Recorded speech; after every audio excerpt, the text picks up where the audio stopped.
Film ini dibuka dengan menceritakan bahwa manusia dan troll pernah hidup berdampingan secara harmonis selama ribuan tahun hingga seorang raja Kristen bernama Olaf berkuasa di Norwegia. Ia kemudian membunuh para troll dengan cara menjemur mereka di bawah sinar matahari, menancapkan pedangnya ke kepala mereka, dan bahkan tidak mengampuni anak-anak. Adegan kemudian beralih ke masa kini, di mana seorang gadis kecil bernama Norah mendengarkan kisah ini dari ayahnya yang seharusnya tidak menceritakan kisah ini kepadanya, tetapi mereka diganggu oleh ibunya yang mendesak Norah untuk tidur. Film kemudian bergerak maju 30 tahun kemudian, di mana kita melihat Norah yang sudah dewasa. Ia adalah seorang paleontolog yang tinggal sendirian di kabin mendiang ayahnya di daerah terpencil Norwegia. Suatu hari, seseorang tiba di depan pintu rumahnya dan ia terkejut saat menyadari bahwa ternyata temannya Andreas yang datang untuk meminta bantuannya. Setelah mengobrol sebentar, ia mengungkapkan bahwa ia menjabat sebagai penasihat Perdana Menteri dan mengundang Norah untuk menemaninya ke pembangkit listrik Forok tempat ia ingin menunjukkan sesuatu yang akan menarik minatnya. Ternyata, kedua sahabat itu pernah bekerja sama untuk menangkap troll yang berkeliaran di pegunungan,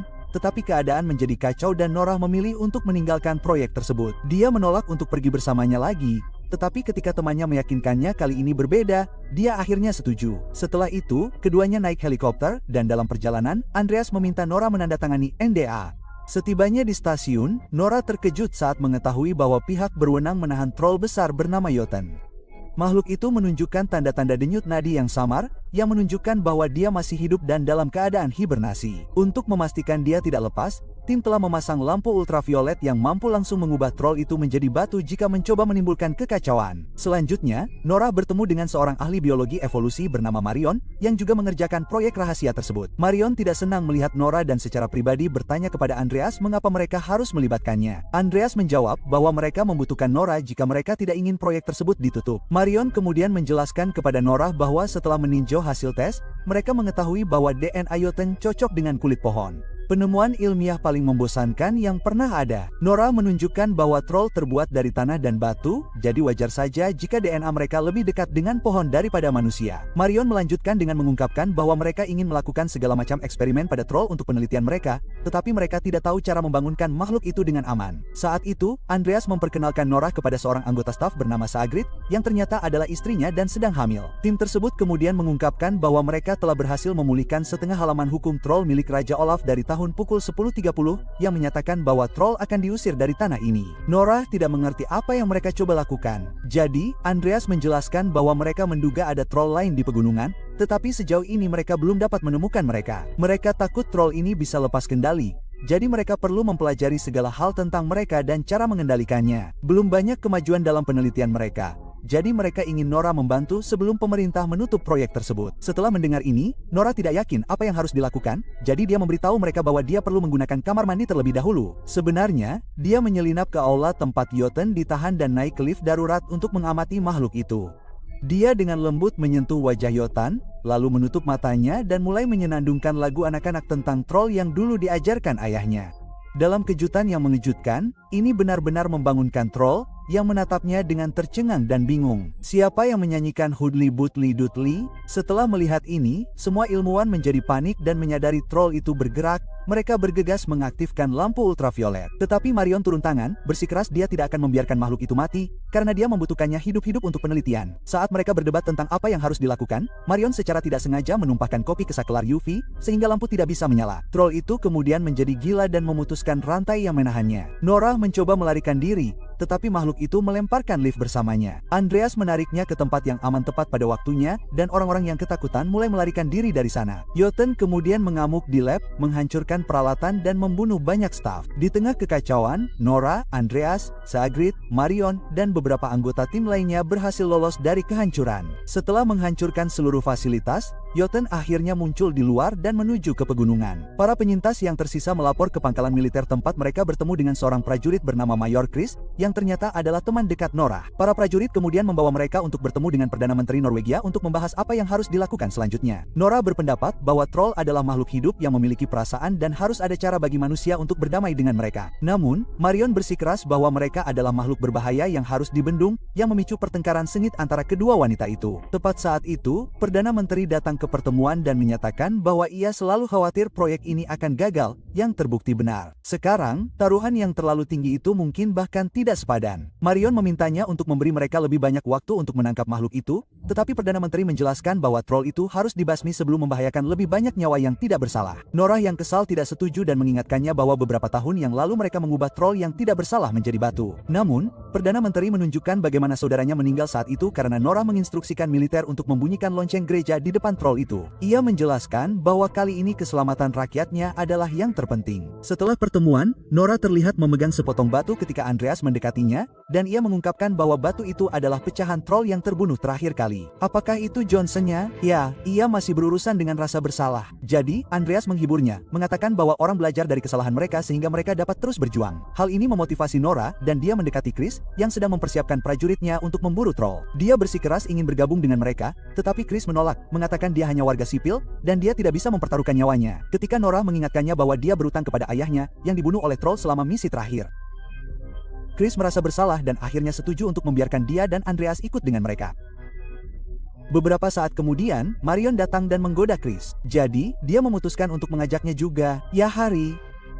Selanjutnya, Chris menunjukkan kepada mereka dua helikopter khusus yang telah mereka kembangkan, masing-masing dilengkapi dengan lampu ultraviolet yang sangat kuat sehingga dapat menghancurkan troll dalam hitungan detik. Chris memutuskan untuk mengemudikan satu sendiri sementara kolega dan teman dekatnya Amir mengambil yang lain. Kelompok itu sekarang siap untuk berangkat. Namun sebelum pergi, Andreas menelepon Sagrid yang mendesaknya untuk tetap aman dan tidak mencoba menjadi pahlawan. Adegan kemudian beralih ke sebuah klub malam di mana banyak orang menari dan bersenang-senang. Tiba-tiba, tanah mulai bergetar. Jadi, orang-orang mendongak dan melihat wajah besar Yoten menjulang di atas mereka. Namun, alih-alih melarikan diri, banyak orang menjadi bersemangat dan mulai merekam troll itu di ponsel mereka. Namun, Yotan tidak membuang waktu untuk menghancurkan gedung dan membunuh banyak orang, bahkan melahap beberapa dari mereka. Beberapa saat kemudian, militer akhirnya tiba dengan helikopter dan mengaktifkan lampu ultraviolet, menyebabkan troll itu mulai terbakar. Namun, yang mengejutkan semua orang, Yoten melawan balik dengan ganas, meraih tiang lampu dan melemparkannya ke helikopter. Selama ini, helikopter Amir rusak parah. Jadi, menyadari dia tidak akan berhasil, dia mengucapkan selamat tinggal kepada Chris. Helikopternya kemudian jatuh lurus ke bawah,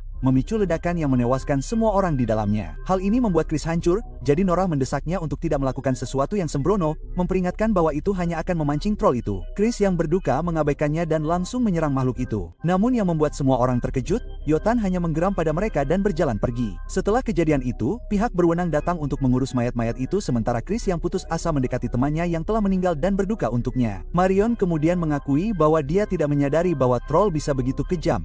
Tetapi Nora bersikeras bahwa tidak semuanya seperti ini dan yang satu ini tampaknya berbahaya. Dia berpendapat bahwa troll yang terbunuh terakhir kali hanya ingin pulang dan meskipun beberapa troll agresif, itu semua karena manusia. Nora berkata bahwa dia mengenal seseorang yang dapat berkomunikasi dengan troll agresif ini dan muncul dengan sebuah ide. Aku akan menelepon pria hingis-vingus. Keesokan paginya, Nora membawa Andreas, Chris, dan Marion ke pegunungan Dover, tempat mereka memasuki sebuah gua. Menurut legenda, penjajah kuno memutuskan untuk melenyapkan Raja Troll. Jadi, mereka menangkap putranya dan menempatkannya di sebuah lubang, berharap itu akan berfungsi sebagai umpan mematikan bagi sang ayah. Namun, saat Raja Troll muncul, dia jauh lebih kuat dari yang diantisipasi, dan dia menghindari semua jebakan, tetapi tidak pernah menemukan putranya. Kelompok itu kemudian menemukan zat lengket di lubang dengan simbol-simbol Kristen terukir di bebatuan untuk memaksimalkan rasa sakit pada troll yang malang. Adegan kemudian beralih ke suatu tempat di lembah Gudbrand tempat seorang lelaki tua terlihat bersama anjingnya yang mulai menggonggong tanpa henti. Tanah mulai bergetar dan mata lelaki tua itu membelalak ngeri saat dia melihat Yoten mendekat. Troll besar itu berjalan lurus menuju rumah, menginjak-injaknya sepenuhnya, lalu melanjutkan perjalanan, meninggalkan lelaki tua itu ketakutan. Kembali bersama kelompok itu, mereka tiba di depan lubang yang dalam tempat Nora mengetuk batu. Setelah itu seorang troll muncul dari kegelapan. Dia ternyata adalah putra Raja Troll yang telah bersembunyi selama bertahun-tahun. Nora tampaknya memiliki hubungan dengan makhluk itu, jadi dia meletakkan tangannya di wajah pria itu dan menyenandungkan sebuah lagu. Troll itu tidak hanya tampak mengerti, tetapi juga menanggapi dengan geraman yang membuat semua orang terpesona. Nora menginstruksikan Andreas untuk melakukan hal yang sama, dan dia juga berhasil berkomunikasi dengan troll itu yang membuatnya bersemangat. Nora mengungkapkan bahwa dia telah menamainya cantik dan memberitahu troll itu bahwa dia datang karena dia membutuhkan bantuannya. Kemudian, kelompok itu terlihat di luar di salju tempat Nora menembakkan suar ke langit yang berhasil menarik perhatian Yoten. Dia mulai bergerak ke arahnya ketika tiba-tiba, cantik bangkit dari salju untuk melindungi Nora. Yotan kesal dengan ini dan kedua troll itu mulai menggeram agresif satu sama lain. Mereka mulai berbenturan, Tetapi Jotun tampak jauh lebih kuat, dan dia menghantam tanah dengan sangat keras hingga dia melempar Cantik ke bawah es. Troll malang itu berjuang untuk keluar sementara Nora menyaksikan tanpa daya, tetapi tidak dapat campur tangan. Jotun mencoba menyerang kelompok itu, jadi mereka naik helikopter dan berhasil melarikan diri tepat pada waktunya, meninggalkan bayi troll malang itu di sana untuk mati dan tenggelam. Sekembalinya ke pangkalan militer, Nora menjadi sangat sedih karena kehilangan Beautiful dan memberitahu Marion bahwa troll itu tidak pernah merasa aman di luar gua. Dia takut dengan lanskap terbuka dan hanya melangkah keluar karena diminta oleh Nora. Nora merasa bersalah karena membawanya keluar, tetapi Marion mencoba menghiburnya, mengatakan itu bukan salahnya, meskipun itu benar-benar salahnya. Saat mempelajari rute di peta Nora, Marion memperhatikan bahwa jalur troll itu mirip dengan jalan ziarah lama ke Trondheim. Mereka menyadari bahwa troll itu tidak berkeliaran secara acak. Dia menuju ke Trondheim, yang merupakan ibu kota Norwegia dahulu kala dan tempat Raja Olaf dulu memerintah. Ini berarti bahwa Jotun ingin membalas dendam dan kelompok itu sekarang memutuskan untuk pergi ke sana untuk menghentikannya. Di adegan berikutnya, kelompok itu tiba di Trondheim tempat mereka mengunjungi katedral tua dan bertemu dengan seorang sejarawan bernama Esther, yang dulunya adalah teman ayah Nora. Dia menulis sebuah buku yang menyebutkan bahwa jenazah Olaf belum ditemukan, tetapi diyakini jenazah itu disembunyikan di terowongan bawah tanah katedral. Nora menceritakan apa yang terjadi. Esther pun mengajak mereka ke terowongan dan mengakui bahwa dia tidak mengerti mengapa gereja menyembunyikan raja yang terkenal itu di tempat terpencil seperti itu. Sepertinya hubungan gereja dan Olaf tidak baik, tetapi dia tidak mengerti mengapa. Saat mereka mencari petunjuk di terowongan, Andreas menyentuh mural Olaf dan sebagian besar lukisan itu jatuh ke tanah. Kelompok itu kemudian melihat 3 lubang di mural itu, tepat di tempat Olaf ditikam selama pertempuran terakhirnya. Mereka memasukkan batang besi ke dalam lubang dan memutarnya, yang secara mengejutkan mengungkap ruang tersembunyi di balik dinding. Di dalam, mereka menemukan mata air yang disebut mata air Olaf, tempat peti mati besar disembunyikan. Tanpa membuang waktu, kelompok itu membuka peti mati dan terkejut menemukan jenazah Olaf masih utuh di dalamnya. Ada juga pedang peraknya beserta separuh hukum troll yang hilang yang ditemukan tim sebelumnya. Andreas mengambil foto prasasti itu dan mengirimkannya ke Sigrid, memintanya untuk menyatukannya dengan separuh lainnya. Setelah pecahan-pecahan itu disatukan, maknanya menjadi jelas dan kelompok itu tercengang saat menyadari bahwa Olaf tidak pernah bermaksud untuk melenyapkan para troll. Sebaliknya, ia ingin memberi mereka sebidang tanah tempat mereka bisa hidup damai. Akan tetapi, gereja menentang keputusan ini, jadi mereka membunuh Olaf dan menyembunyikan tubuhnya di sana sebelum melakukan pembantaian troll atas namanya. Nora akhirnya menyadari bahwa Jotun tidak menuju ke sini untuk membalas dendam pada Olaf, melainkan pada orang-orang Norwegia. Akan tetapi, kelompok itu yakin bahwa gereja mungkin telah mengembangkan metode untuk membunuh troll dan memutuskan untuk menemukannya. Chris bingung tentang pedang perak itu, yang tampaknya tidak berguna sebagai senjata. Nora kemudian mencelupkan pisau ke dalam air suci gereja sebelum mengujinya pada pecahan batu troll. Bilahnya memotong batu dengan mudah, dan mereka menyadari bahwa kekuatan sebenarnya terletak pada air suci, bukan pada pedang itu sendiri. Nora dan kelompoknya memutuskan untuk bertarung demi melindungi kota, memanggil militer dan bahkan meminta bantuan warga sipil setempat untuk misi tersebut. Mereka membawa air suci dari mata air Olaf dan menyimpannya dalam tangki yang dilengkapi detonator. Nora kemudian meminta Andreas untuk kembali ke rumah istrinya yang sedang hamil karena misinya akan berbahaya, tetapi ia memilih untuk tetap tinggal karena tidak ada yang lebih menakutkan daripada menjadi seorang ayah untuk membela negaranya. Adegan kemudian beralih ke malam hari saat Jotun akhirnya tiba sambil menghancurkan semua yang ada di jalannya. Militer mulai menembakinya sementara Andreas dan Esther membunyikan lonceng katedral yang memaksa makhluk itu untuk menutup telinganya karena suara itu menguasainya. Dalam kemarahan yang luar biasa, ia mencabut pohon dan melemparkannya ke arah katedral untuk membungkam lonceng. Kerumunan menyadari bahwa mereka telah membuat makhluk itu marah, jadi sebagian besar dari mereka melarikan diri dengan panik. Chris meledakkan bahan peledak air suci, tetapi rencananya tidak terlalu efektif dan tidak menghasilkan apa-apa selain kerusakan. Ketika semua harapan tampak hilang, si cantik, yang ternyata masih hidup, tiba-tiba muncul dan mulai melawan Jotun. Marion memberitahu Nora bahwa troll itu keras di luar,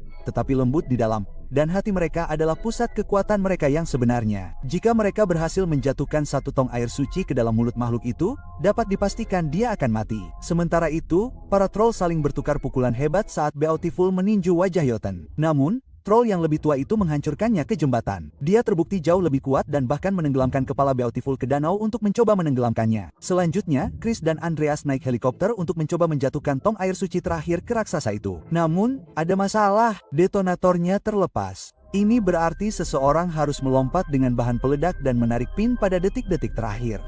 Menyadari gawatnya situasi, Andreas memutuskan untuk melakukan pengorbanan terakhir. Dia melakukan panggilan video ke Sigrid untuk mengucapkan selamat tinggal dan memintanya untuk memberitahu putra mereka bahwa ayahnya meninggal saat menjadi Superman. Sigrid memohon padanya untuk tidak melakukannya, tetapi Andreas mengatakan tidak ada pilihan lain. Menjadi seorang ayah benar-benar menakutkan dan meminta maaf. Ketika Yotan membuka mulutnya yang besar, Andreas mengakhiri panggilan dan melompat keluar dari helikopter. Ia mengaktifkan granat tepat sebelum ia ditelan oleh makhluk itu. Beberapa detik kemudian, sebuah ledakan terjadi dan ledakan itu menghancurkan makhluk itu dari dalam. Pada saat ini, Beautiful bangkit sekali lagi dan mencabik-cabik sisa-sisa jantung Yotan. Pada akhirnya, Trondheim diselamatkan, tetapi pengorbanan Andreas membuat Nora hancur. Adegan kemudian beralih ke beberapa bulan kemudian ketika Esther membuka pameran baru yang meneliti kembali warisan Olaf. Nora telah kembali ke kabinnya yang terpencil tempat Chris, Marion, Saagrid, dan bayinya yang baru lahir terlihat bersama. Di luar, Beautiful terlihat berjalan-jalan, dan ia tampaknya tidak lagi takut dengan dunia terbuka. Film berakhir saat Beautiful memeriksa Nora untuk memastikan dia aman sebelum berangkat ke pegunungan.